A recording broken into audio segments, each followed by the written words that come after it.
This event today, the student panel, has been brought to you by 4 chapters: Jacksonville, St. Louis, Gainesville, and Atlanta. Hi, I'm Atlanta. So thank you to Jen Arevalo, the President Emeritus, Andrea Rodriguez, the Co-Chair Diversity and Inclusion, Gaby Hernandez, our moderator, and she's the AIGA University of Florida Student Group Advisor. And hi, I'm the treasurer. And here is our student panel, and Gaby will further introduce them. So we have Heidi Lopez, a student at Pratt Institute, Erika Valenzuela, a student at Maryville University, and Edwin Vijalva, a student at Art Institute of Atlanta, and he is also part of our Atlanta AIGA student board. So please give your support to these emerging designers by either going to their shops or contributing to their Venmo. So please visit their websites. The work that they are making is truly amazing. Okay, so I want to introduce our amazing moderator, Gaby Hernandez. So let's bring her in. So now you should be seeing Gaby. So Gaby, she is our moderator and an assistant professor at the University of Florida. Her focus is on the connection of identity, heritage, horizontality, and decoloniality, like decolonization, with design practice and design education. Her research and pedagogy explore methods and projects that aim to decenter traditional design canons and knowledge through visual storytelling, integrative design, creative toolkits, and community-based design. Gaby's practice is multifaceted, international, bilingual, and driven by visual culture, context, and people's voices and stories. Her creative and research work have received grants, awards, and have been published and presented in numerous national and international venues and events. Gaby's speaking and workshop activities touch on a myriad of topics related to her work, including visualization, visual languages, narrative, memory, and creativity. Gaby is a member of the AIGA Diversity, Equity, and Inclusion Task Force and the AIGA Design Educators Steering Committee. Welcome, Gaby, and the floor is yours. Awesome, thank you so much. Can everybody hear me okay? Yeah, no, I hope. All right, okay, good, thank you. That's what the chat is good for. Thank you for the very nice introduction, Dio. It is a true pleasure for me to be here. As a professor, it is clearly one of my greatest objectives to support and help elevate the voices of students, particularly those students that who belong to populations that have been marginalized or underrepresented traditionally through history. So it is a real pleasure to be here sharing with our amazing panelists and just connecting with Unidos and supporting Unidos as much as possible. So yeah, I'm going to tell you a little bit about our panelists. We have Heidi Lopez, or Heidi Lopez. We have Erika Valenzuela and Edwin Villalba. But before I start introducing them, I want to point out that we really cannot celebrate Hispanic or Latinx Heritage Month or celebrate our heritage if unspeakable atrocities and violations to human rights continue to take place in our southern border and at multiple immigrant detention centers in the United States. Right now, Mexican and Central American immigrants are our blood and they have been abused, so to say it very lightly. So we cannot really be neutral or look away. So if you can vote, if you can manifest, if you can volunteer, please do it, speak up. It is our responsibility. All right, so I am going to start introducing our amazing panelists. As I said before, Heidi Lopez is one of them. She is a Latinx designer and illustrator. She is a daughter of immigrants, and for her it's very important to create artwork that analyzes negative societal perspectives and tries to offer new viewpoints. Heidi creates a space of education and safety within her designs so that it may allow viewers to live and learn through them. Heidi feels privileged to have a voice and be able to share it through her work, which is incredible. It is essential for artists to spread out into different mediums because then it pushes their message to new audiences.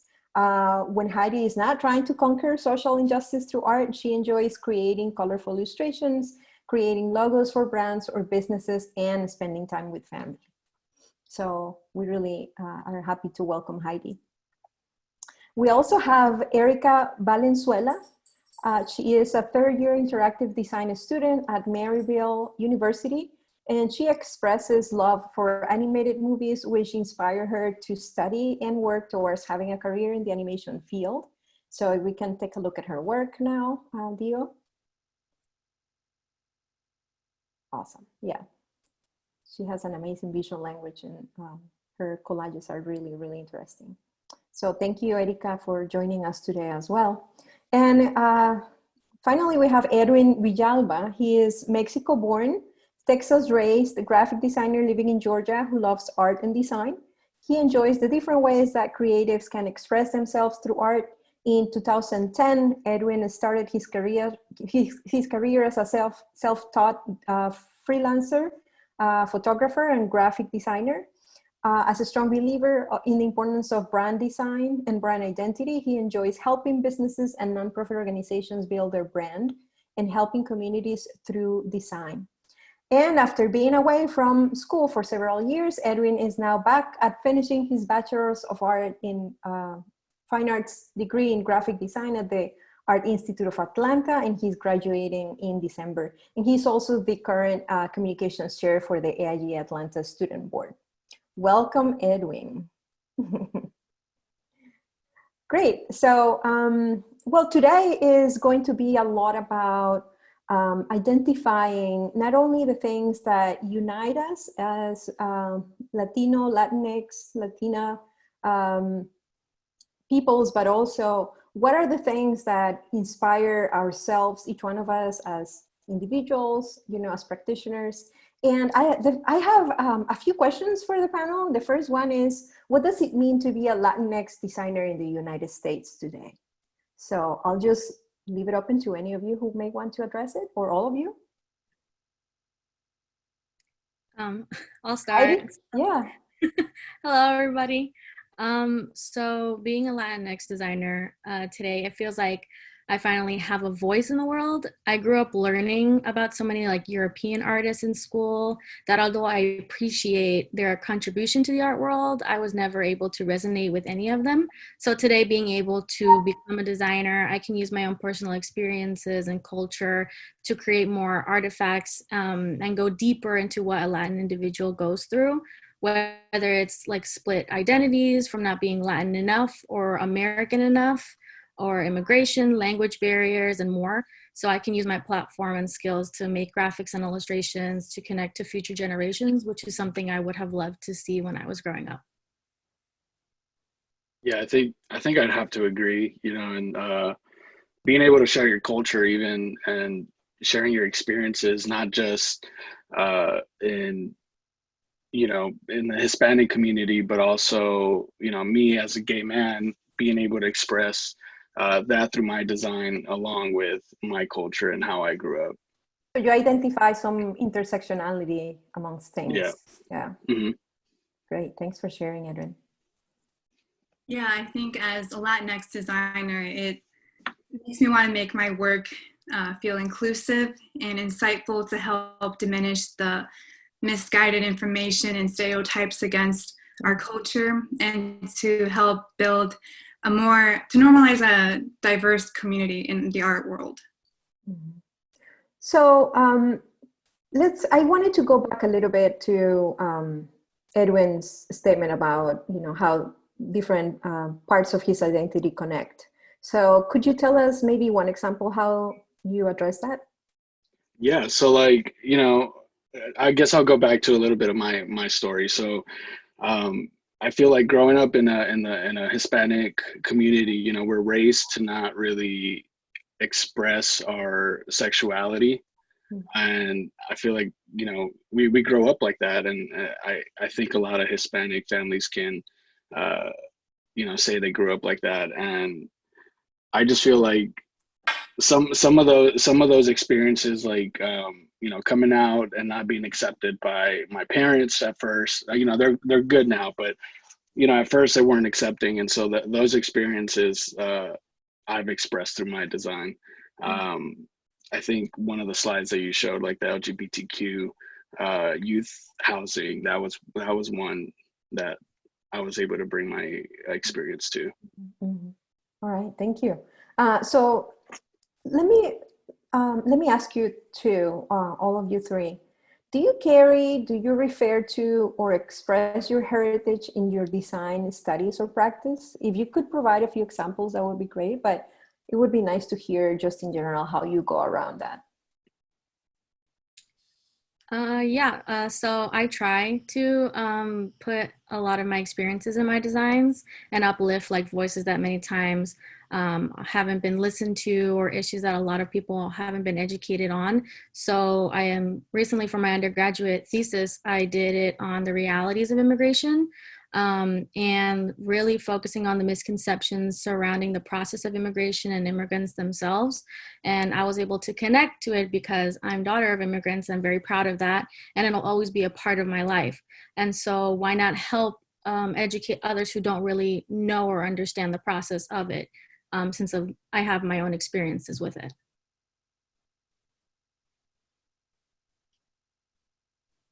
How about you, Erika? Yeah, I would say I definitely carry a lot of my heritage in my art now. Back in high school, I was very insecure of being Mexican American because my high school was predominantly white. I didn't see representation, so I didn't know what to be proud of. But now going into college as a third year, I finally joined a group called Latinx and Unidos, and a lot of the insecurities that I had being Mexican American, I realized a lot of others share it. Like there was a time in high school where I refused to speak Spanish. I was ashamed of kind of being a darker complexion. And there's all these different insecurities that I had that just shamed me away from my culture. So now in college, because now I'm very proud, I like to show others representation, give enough representation to them to see that, there's nothing to be ashamed. There's nothing to shy away from it, because the Hispanic culture is beautiful and there's so much to be proud of it. Mm-hmm. So you identify, you are part of the Mexican American population. So how about Heidi? You're also Mexican American, am I correct? No? No, Colombian Peruvian. Oh, okay. So yeah. Triple threat. And Edwin has expressed to be, you were Mexico born. Mexico born, raised in Texas, yeah. Yeah, yeah. How do you go about gaining that sense of belonging to cultures that you probably didn't grow up in, but it's evidently part of you? I think for me personally, I've always been the type of person that just goes out and experience anything that I want to experience. And I think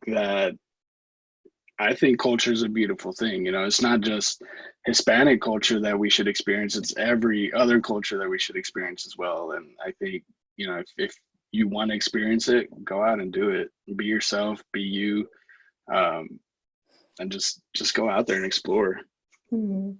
So Heidi, let me ask you this. And this is coming to my mind right now, just because I have a colleague.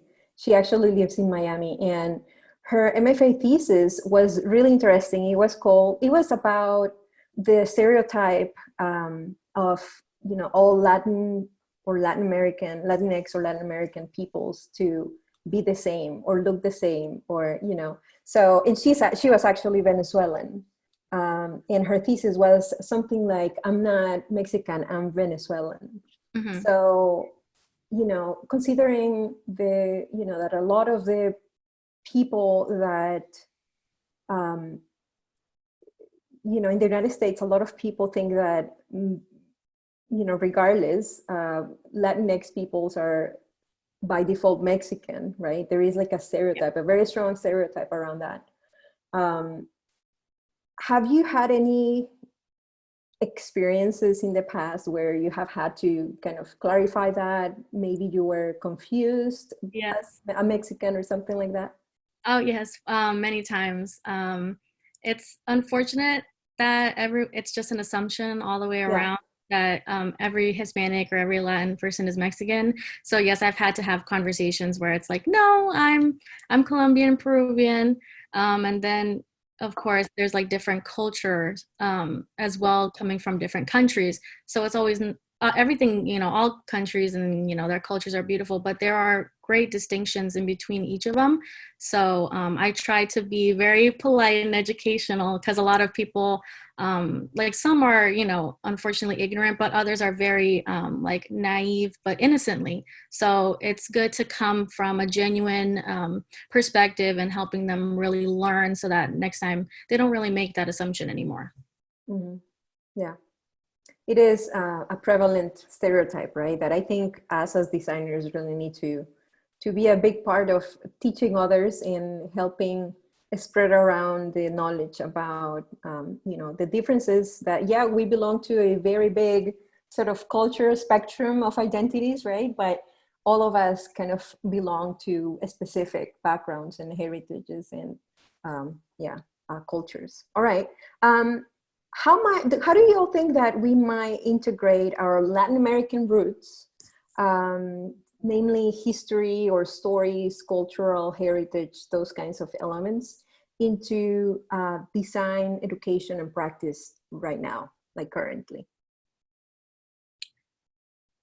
So a big thing for me, I think, is really hiring more Hispanic or Latin individuals as teachers, because it always starts in classrooms. I've always, like I said before, learned about just European white cis male artists, and it wasn't until I got to maybe my junior or senior year and even like college where I learned about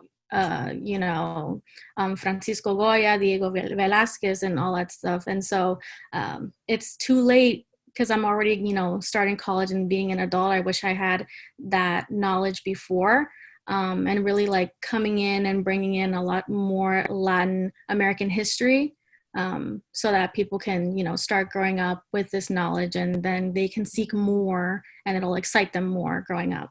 Mm-hmm. Mm-hmm. Yeah, I think similar to that, it's like, you know, again, just trying to explore different cultures, not just your own, you know. I think maybe doing like a week session of one culture and then the next week another culture, that you know, that way you don't just get stuck in one specific culture for the whole semester. I think splitting it up, and I think that would be pretty cool. Mm-hmm. Have you had any experiences doing that in college? I haven't, no. You have not? Okay. I have not. Okay. Erika, do you have any thoughts on that? Yeah, so I think like Latin American art is American art, so it should be taught like how we are taught, like Scottish Art Nouveau, World War I propaganda. You know, you're taught about these things from other countries that have nothing like they are not American art, but they were taught about them. So why aren't we taught about, you know, Hispanic art? So yeah, I think it'd be really cool to see like just at least a chapter of Latin art, because, you know, as art students, we're bound to take an art history course one time at least. And I've taken 4 art history courses, and not once have I ever come across a Latin artist. So wow. You know, this is very useful for me too as a professor. Let me tell you. Yeah. All right. Well, you know, I want to tell everybody attending the webinar right now that we're happy to receive any questions that you may have in the chat. We actually have one comment. Let me check it out. Yeah, well, Anthony says that, you know, I guess that being exposed or lack of exposure to, you know, designers from Hispanic backgrounds or Latinx backgrounds was definitely one of those things that, you know, it seems to be inspiring him for, you know, this series. This was definitely one of the elements for Unidos to happen, right? So yeah, getting to know other Latinx or Hispanic creatives, just like we have had anyone else from the industry. Yeah, I guess, yeah, this is really interesting how other people are really identifying with, you know, that lack of exposure. Yeah, Jen Arevalo says, art history minor and a lot was dedicated to European art or other cultures, but I wish there was one for Latin American art. You know, it's not even Latin American art, it's also Latin American design, right? And, you know, part of the conversation is to really embrace the idea that design, there is no one way of doing design, right? There is a million different ways how design has taken place through history around the world, right? So the fact that we follow Eurocentric westernized canons doesn't mean that design didn't happen or exist in other moments, in other geographies, right? So now that you have been able to recapture, embrace, and speak out your identity as Latinx designers, how do you think that we can start bringing in those hidden histories into our work? Let's say, like, as, you know, passion projects or side projects. You know, have you thought about that ever, or is that something you're doing? Definitely, you know, continuing on and making more of these kinds of series, and also trying to network with other people, other Latinx artists to create collaborations. Because then with collaborations, you have even more perspective, even more culture to show. So that's always great. And then you meet new people, and then your circle grows even bigger and bigger. Mm-hmm. Mm-hmm. Yeah, and I think, sorry, I think, you know, joining AIGA is also, the student board is also a huge thing that has helped me be able to speak out of who I am and as a designer and as, you know, as a Latino and a gay man. So it's like, you know, just join whatever student board you're able to join so that so your voice can be heard. Mm-hmm. Mm-hmm. What would be, that sounds very related to what I was going to ask you now, which is, what would be some of the advices that you would provide to, let's say, high schoolers coming up for college who, you know, are going exactly through the same, you know, situations and sense or lack of sense of belonging, I guess, to this, you know, cultural background that represent them? How do you think that is the, like, one thing that you would advise them to do, like, if they feel interested in adopting their culture? Yeah, I related a lot to that question. So in high school, like I said, I was very insecure about my background, that I rarely ever talked about it. And now in high school, in college, my art flourishes in it. So definitely don't let your insecurities get in the way of what you want to convey. Mm-hmm. You know, if anybody's doing, like, assigned a project, I usually try to focus on my culture just to let everyone know, hey, our group is diverse. So yeah, definitely don't let your insecurities come in and hinder your work. Yeah, so I agree with Erika. I used to be a bit self-conscious about being too loud about my heritage, my design. But now in college, it's like, well, who cares about comfort? Like, this is me. This is my, these are my designs. Like, if you don't like it, then, look away. So, I'd say go out of your comfort zone, try and talk to people, even just like a little, hi, how are you? My name is, and then now you'll be able to say, okay, well, I actually introduced myself, and then we can go from there. So yeah, just exactly with Erika, don't be shy, just get it on, just keep going. Yeah, for sure.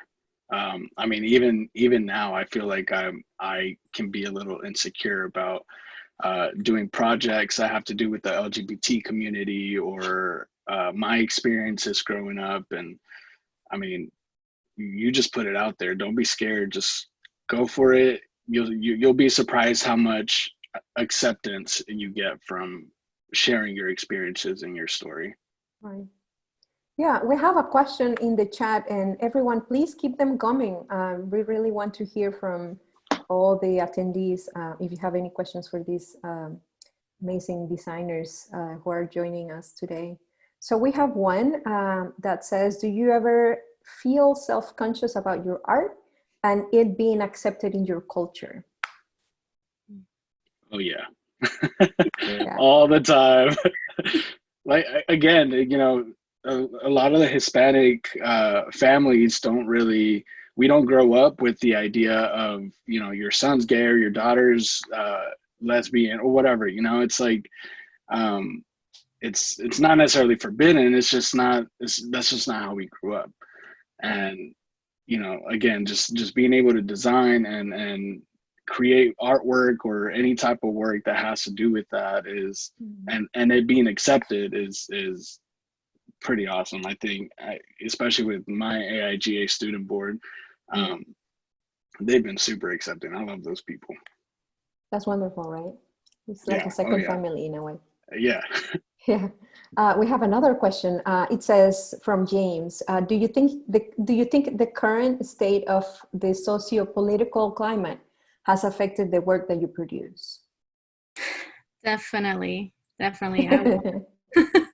It gives me a lot of drive and a lot of power and energy to really just like put everything out there and like design even more and educate more and really be louder. Like I said before, I don't care about comfort anymore. I'm trying to be who I am and just continue on with my designs, and it can reach a whole bunch of new people. And if I don't, then maybe somebody's like trying to figure out their own path, and then maybe my designs or Erika or Edwin's designs can help them. So why not put yourself out there? Exactly. Yeah. Yeah, definitely. There is a question. It says, going off Edwin and multiculturalism, how can we overcome cultural barriers while preserving culture at the same time?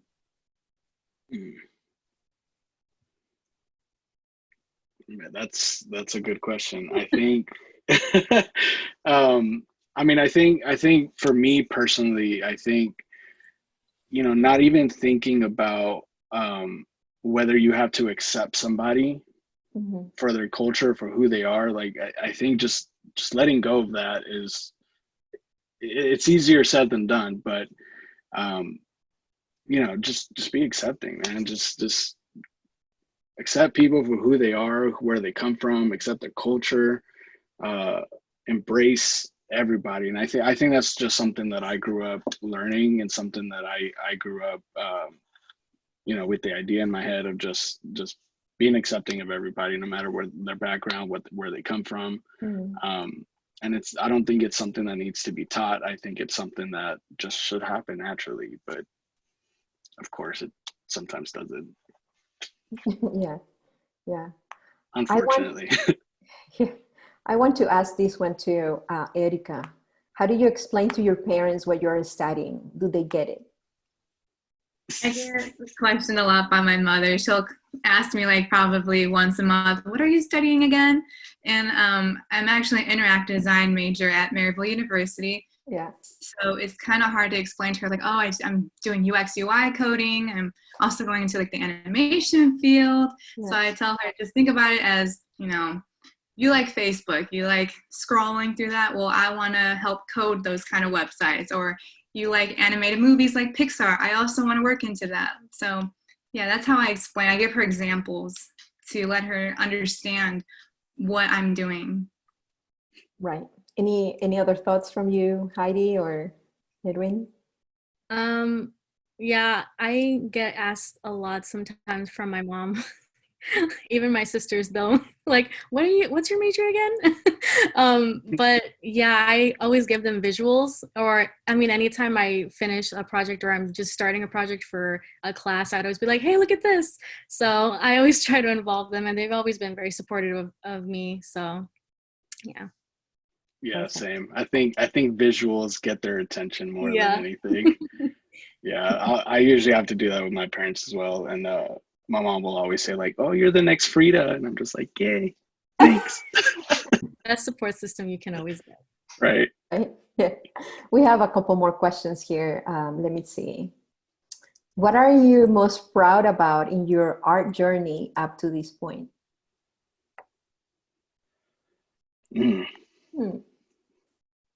I'm definitely proud of getting close to graduation. I think, well, I mean, you know, I'm almost 30, and it's been put off because of, again, you know, coming out as gay and not being accepted. I've had to move out of my house and live on my own, experience things on my own, and so I didn't get to really go to college or get that support. So I think being able to get a degree in something that you love doing is a huge accomplishment, especially, you know, being broke and being a student. It's pretty awesome. Yeah.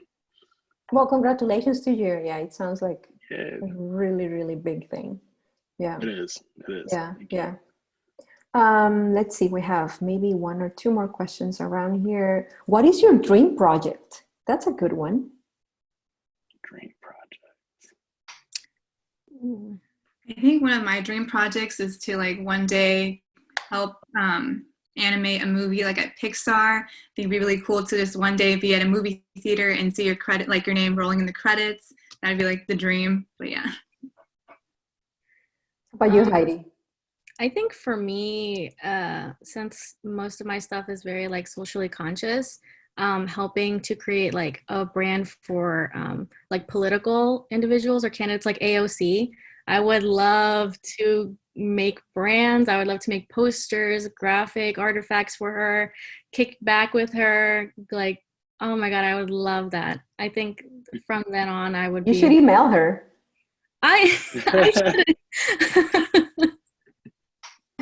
Right after this panel. Yeah, no, I'm serious. I need the receipt. Yeah. What is your dream job, Edwin? I'm actually living my dream job. I started freelancing. Dream project, I'm sorry. Yeah. Okay, well, dream project. So one of my favorite artists is Jessica Hish. And I love her artwork and the books she's illustrated and all the typography that she illustrates. And I think, I don't know, I had the idea of kind of, you know, of a book she could make that has to do with, you know, a Latinx story or something like that. I think that would be super awesome to help with. Awesome. Thank you for sharing that. How do current trends influence your work?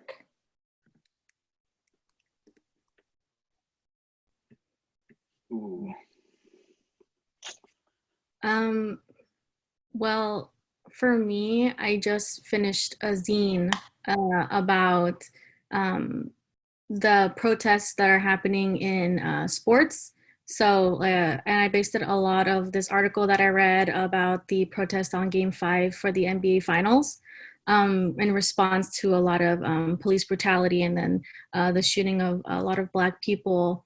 And so I created the zine to really show like the history of what happened like in 1968 with the Olympic protests, and then also like in 1999 with Craig Robinson, who also tried to protest as well in the NBA finals. And then now there should have been a nice change and nice progression, but unfortunately we're having the same conversation. And so it's very kind of hard to create a lot of art that is trendy wise, because some of these trends are not that like happy. So it is important to create art that really tries to focus on change and force a conversation that needs to happen. And so that's always important. And even like taking art from your personal experiences and lives is also great, because then it has that much more passion in it as well. People are asking Heidi where they can view your zine. You can view my zine at HeidiLZ.com, and there is a free PDF for it. Excellent. All right. We have one question and one comment. One says, and some of you kind of have responded to this. Who inspires or influences your work? I would definitely say my parents. My mother, she was an immigrant, but she got her citizenship, and my stepdad as well. Just their hard work that they put for me to be able to go to college inspires me, pushes me forward to create good works, I guess. But yeah, definitely my parents.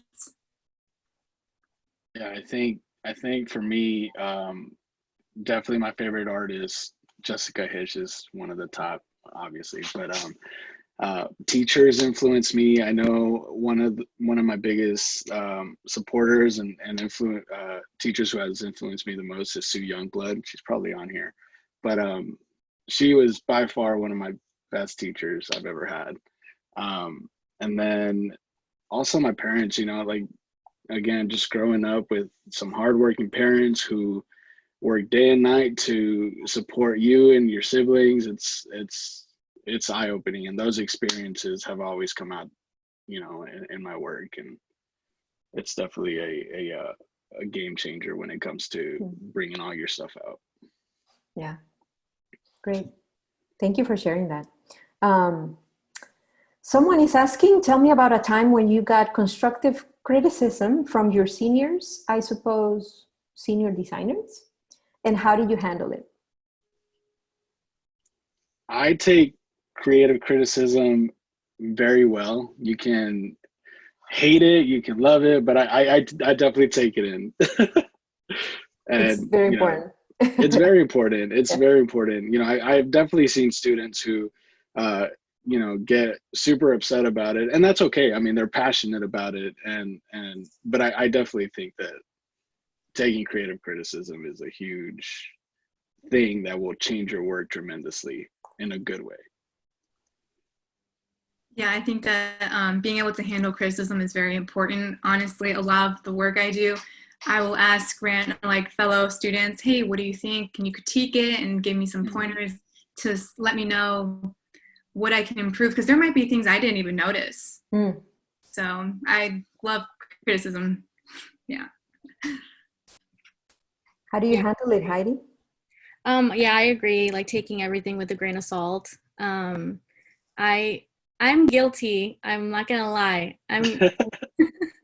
It was my thesis that I got a little, I guess, too passionate in maybe one of my, but you know, I usually am very professional because I understand where these critiques are coming from like professors who have actually done outside of work in the real world industry, so they know and they have knowledge. So yeah, it's great to just, you know, be patient, really try and understand their own angle on their critiques, and really just try and grow from there. So and be honest with yourself and with other people.